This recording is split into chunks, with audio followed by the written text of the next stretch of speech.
I was remiss earlier. There's one other person I want to give a shout out as being pro-business. Mayor Jake Day is the most pro-business mayor of any city in the state of Maryland. Thank you, Mayor Day.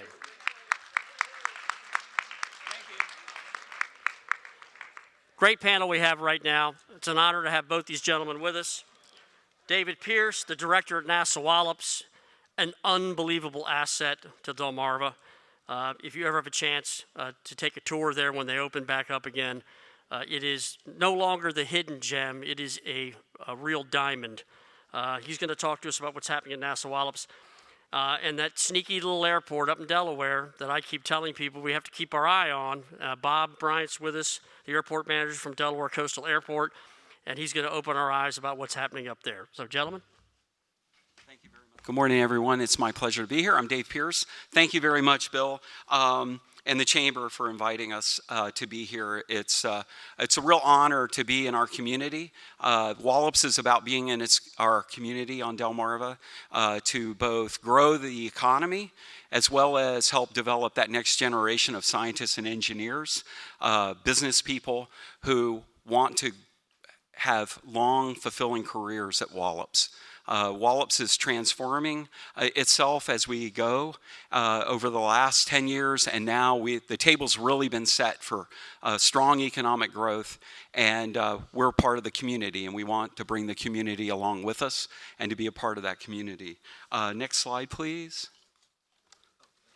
Oh, thank you. Let's see if I can do this. Ah, that's amazing. You only knew how technology limited the guy from Wallops is.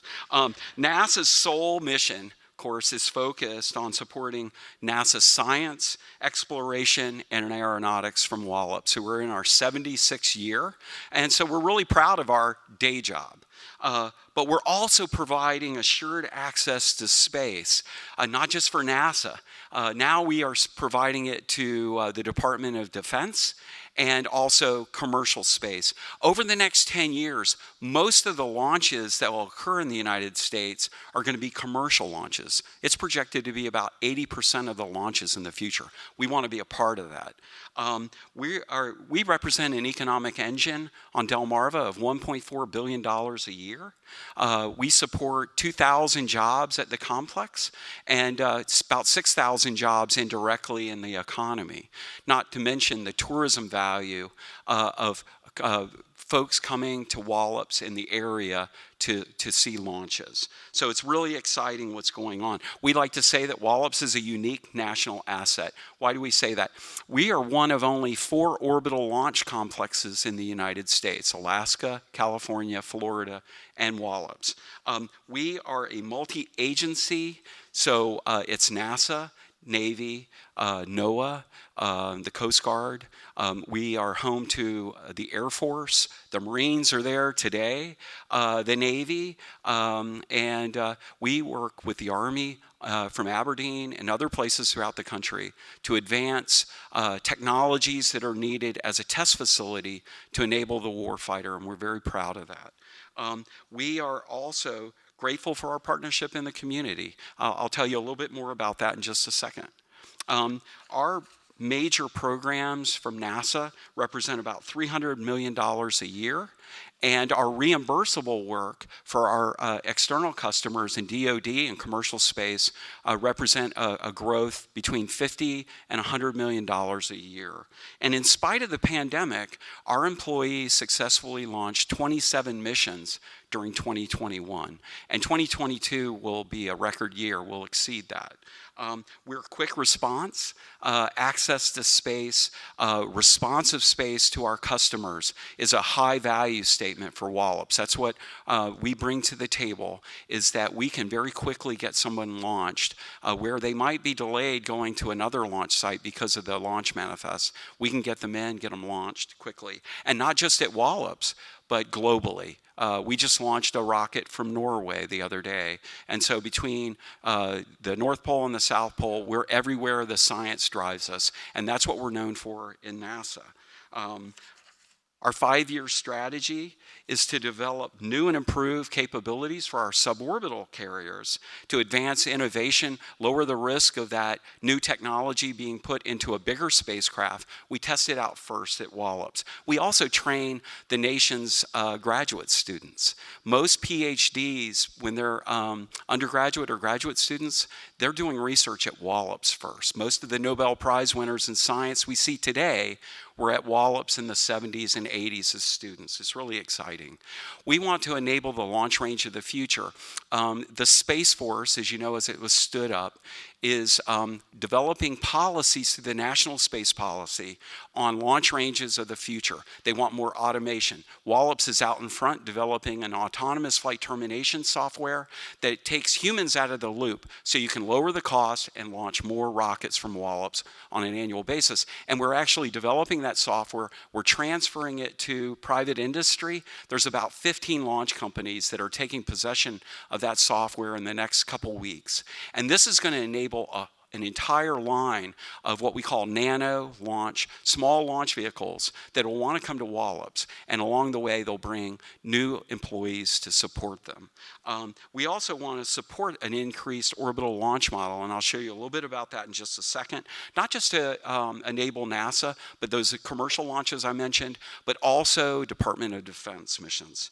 And then we want to advance that whole new space, commercial space segment, and be a linchpin for that at Wallops, and serve as a linchpin for supporting protoflight technology that will enable NASA to go to the moon in 2024, live there sustainably, and then on to Mars. Wallops has got a long tradition of supporting the space program with our commercial resupply. That's going to continue until 2030. So we're really excited about just the near term, but the long-term vision for Wallops.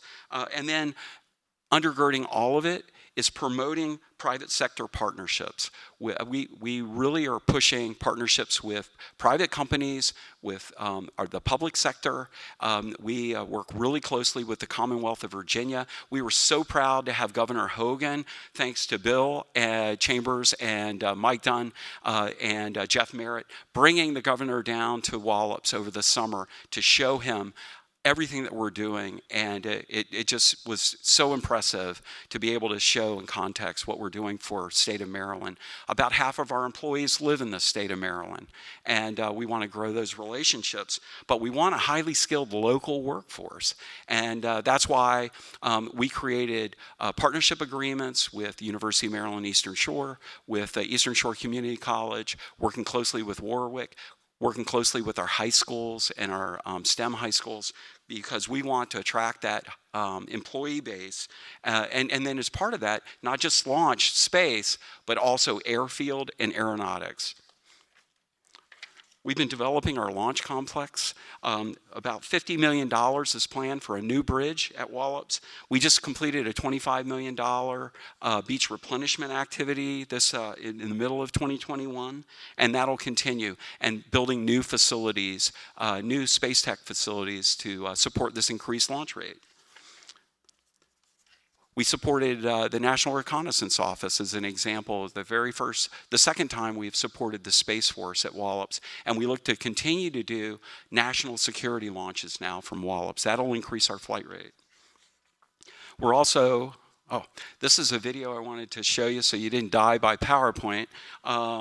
This is what the spaceport's doing.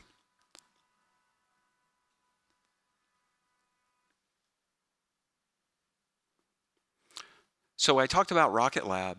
Rocket Lab is a New Zealand company that's based now in the United States.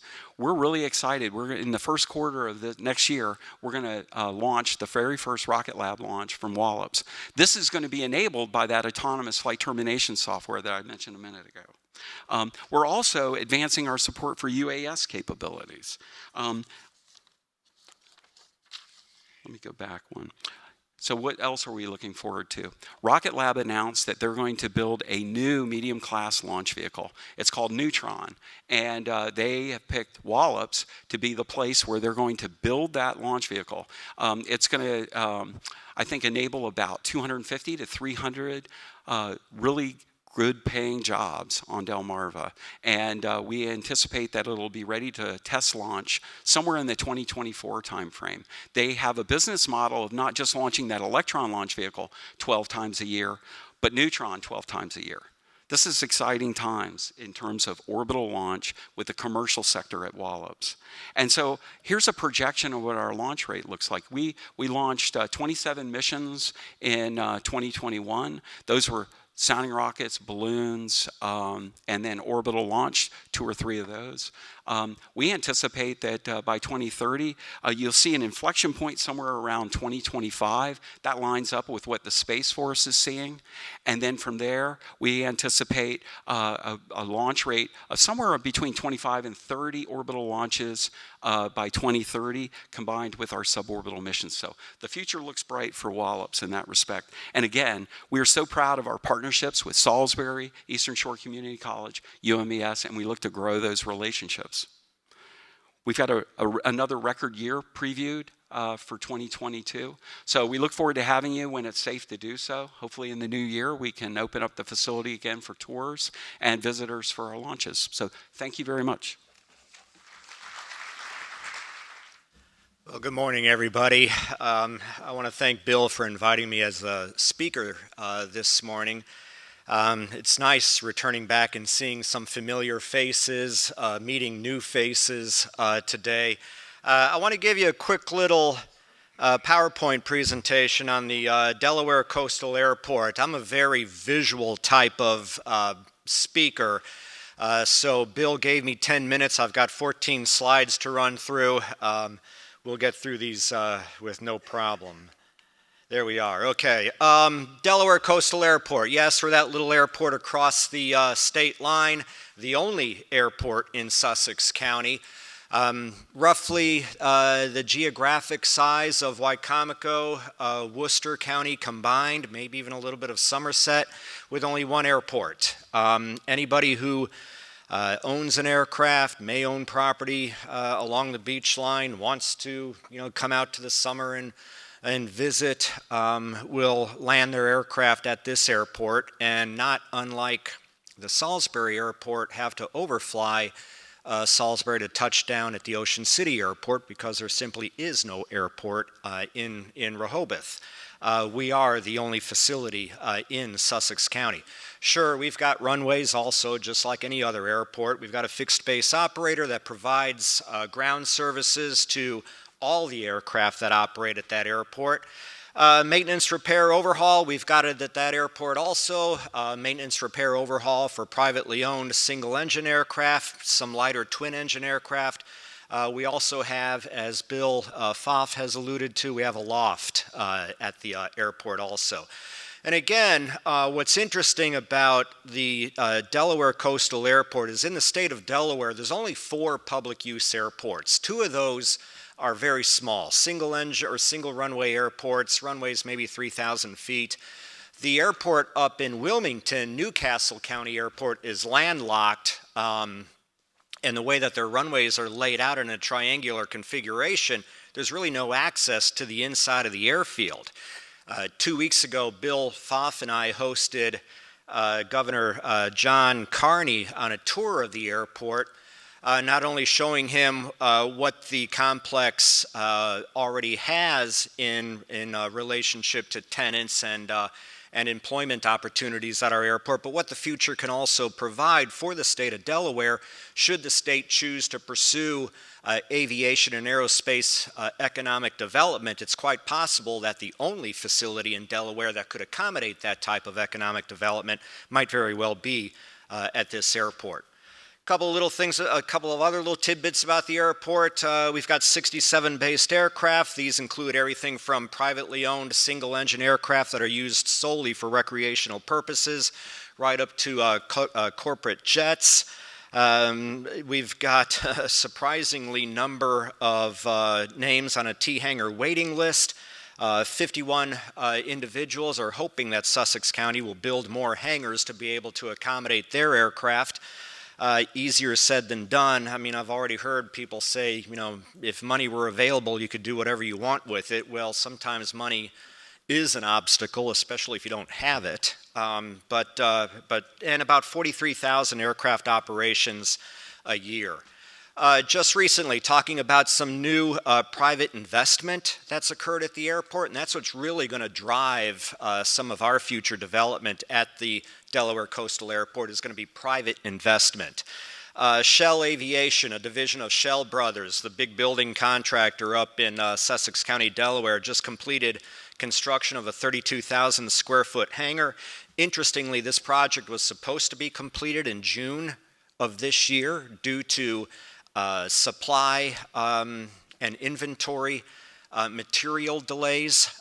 This project is still hasn't received its occupancy permit yet. It's gone on for another 6 months under construction. One of the big assets that we have at this airport is the Delaware Technical Community College and their Aviation Maintenance Technology program.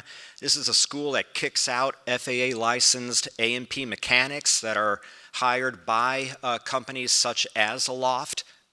Piedmont Airlines has hired graduates from this school, and they're located on the airport also. And of course, what Bill alluded to is ALOFT. They are what I would consider the anchor tenant on this airport. They got their start in installing auxiliary fuel tanks in the cargo compartments of every Boeing business jet that's purchased.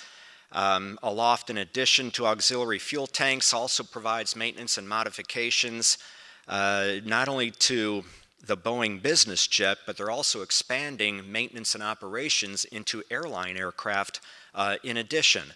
Bill alluded to the very important interiors that they install in the aircraft, avionics work, and they also do some government work. A little side note about ALOFT. Prior to a number of acquisitions, the company was named PATS Incorporated. The CEO of the company was a gentleman by the name of Harvey Patrick. When PATS bid on the Boeing contract to install these auxiliary fuel tanks in the airplanes, and following the award of the contract to PATS, I actually toured Harvey Patrick on the Salisbury Airport trying to find a place to build a hangar large enough to be able to accommodate one of these airplanes. The problem was he was supposed to take delivery of that first aircraft in 6 months, and it became obvious that he was not going to be able to build a hangar at the Salisbury Airport in a 6-month time frame. There happened to be a hangar up at Georgetown that was owned by Leona Helmsley. Sussex County negotiated an agreement with Leona Helmsley to be able to take occupancy of that hangar, and that's how PATS, now ALOFT, wound up in Sussex County. During our tour with Governor Carney, again, we wanted to emphasize that the airport, the Sussex County Airport, clearly has the landmass available to be able to accommodate any future aviation and aerospace economic development that the state of Delaware would like to pursue. We are wide open. As far as future airport improvement projects are concerned, right now we do have an FAA grant to expand an aircraft parking apron, which we desperately need in the summertime, especially when we get this influx of corporate jets mixed with single-engine, privately owned aircraft. We find ourselves often having to park some of these airplanes in grass tie-down areas. So some of our capital improvement projects that we're focusing in over the next few years include additional aircraft parking facilities. We're wanting to build a true parallel taxiway to our primary runway, and we're also looking at constructing another 9-unit T-hangar building. Again, I mentioned that we've got 51 names on a T-hangar waiting list. Back in 2016, Sussex County built a 9-unit T-hangar building at the cost of just under $600,000. When we estimated the price for this building in today's dollars, we mistakenly increased the 2016 price by approximately 3% each year. Right now, we're getting ready for a bid opening, and I'm gripping my office desk, hoping that the project falls within a reasonable expense. If it doesn't, we'll probably postpone that project for another year also. And just like every airport across the United States, we want a runway extension also. Easier said than done. The environmental issues, the guidelines that the Federal Aviation Administration lays out for any airport to be able to pursue a runway extension doesn't allow you to start laying pavement first and then come back and deal with the environmental issues, anything else that's associated with that. So that's on our radar also. One of the big obstacles with our runway extension is having to relocate Park Avenue, Route 9, which passes right through the middle of our runway protection zone. Just like what you're dealing with in Salisbury, where you had to shut down that portion of Walston Switch Road, we're having to do the same thing up in Sussex County. And this is a project that's actually being funded by DOT and is paying the cost to move this road. Bill hinted already on some of the employment numbers on the airside of the airport. In addition to the business park, we've got well over 1,000 people. Again, room to grow. Bill had also mentioned that the Delaware Coastal Business Park is adjacent to the airport. That gives you a little bit of an insight there. Bill's already talked about the expansion of the business park. And that's an aerial view of Bill's growth and what he's been able to achieve at the airport also. Again, thank you all. Again, it's great seeing familiar faces. It's great meeting new people. Thanks again, everyone.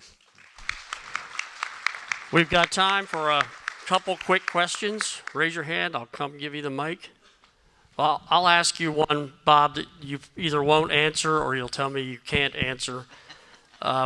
What is the level of interest in the state of Delaware and specifically Sussex County about the possibility of luring commercial air service to your airport? It's not going to happen. We're well aware of the presence of Philadelphia, BWI, Washington National, Salisbury, and your scheduled airline service. It's a question that's often asked, but the airport sponsors really don't have much of a decision in whether or not you're going to be able to romance scheduled airline service. There's not that many airlines remaining now after the consolidation of the industry was really finalized 10 years ago. And American Airlines is not going to tell Piedmont Airlines, look, as you're flying between Salisbury and Philadelphia, do us a favor and stop in Georgetown, pick up more passengers, and continue on. Beyond Piedmont, there's a regional air carrier for United Airlines that could possibly go to Dulles. Beyond that, you're looking at Delta to Atlanta. And, who wants to fly to Atlanta? So yeah. So no, our goal in the future is to be able to accommodate what the FAA is forecasting the growth to occur in jet aircraft, the corporate jet, because the FAA is already forecasting a pretty substantial decline in the inventory of these single-engine piston aircraft that are used primarily, again, for recreational purposes. So that's where our targeted development is headed toward, being able to accommodate more jet aircraft. And that includes the runway extension and parking facilities to be able to accommodate these airplanes. This is a question for Bob Bryant. When the president visits his home in Rehoboth, it does affect the Ocean City Airport. How does it affect yours? When President Biden is in Rehoboth, the Delaware Coastal Airport does fall under that 30-mile ring from his residency of, to some degree, restricted aircraft operations where you can't fly at all. And that's within a 10-mile radius of his residency in Rehoboth Beach. We fall under the 10-mile to 30-mile ring. And when the TFR, or the temporary flight restriction, is in place, You can still fly in and out of the Delaware Coastal Airport, but there's no local aircraft operations. You're prohibited from doing touch and goes. You can't tow banners up and down the coastline. No crop dusting activities, and for heaven's sake, don't you dare fly your little UAS. Remote control airplane or whatever it is. So it has somewhat of an impact on us, but it doesn't shut us down. So in and out, that's all you can do when the TFR is in effect. Ladies and gentlemen, how about a round of applause for David Pierce, Bob Bryant. Thank you, gentlemen.